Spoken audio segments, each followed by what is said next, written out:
my name is Pascal. Today we are going to discuss which Rogue Rack to buy for your home gym.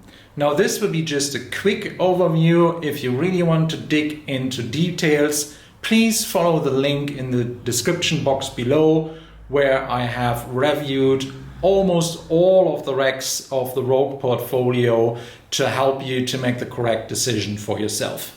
Now, if I only had a little time to explain to someone which Rogue Rack to get, I would make it a decision between the RM3 or the HR2, especially when we're talking about a home gym. Now, I personally own an RM4 because I have a little bit more budget and also just like a bit more space in my rack.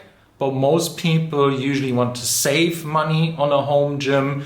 Therefore, the RM3 is a great way to enter the monster portfolio of Rogue on a budget. So you still get all of the benefits from the top line of the Rogue portfolio, where you can choose your color, where you can also upgrade with the Rogue Rhino or other nice accessories, and you also have the full focus of the Rogue product development with the RM3 while not taking up too much footprint in your home gym.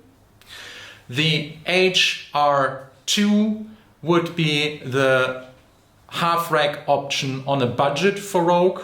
Now, of course, Rogue in total is not really a budget option as they are not the cheapest vendor in the market.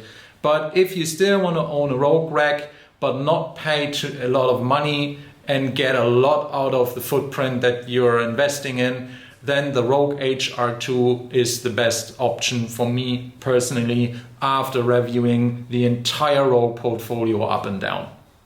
Now, some things as a tip to save money to consider before you make your purchase, and you should really give them a thought, is how high is your ceiling? Because there's nothing worse than buying a rack and then to have to cut it after you've bought it because it doesn't fit your basement or the low ceiling that you have. So really pay attention to that detail, because otherwise you're running into costly mistakes. The other consideration you should make before you buy is whether you are actually storing your plates on the Rogue rack or somewhere else.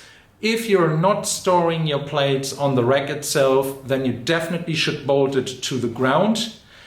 If you are also deciding to store the plates on the rack, then really make sure that you also throw in the pins, the storage pins, into your initial order. I personally didn't do that, and then the problem was that I had to wait for the storage pins to arrive for another month during the COVID crisis, and had only a rack without the storage pins.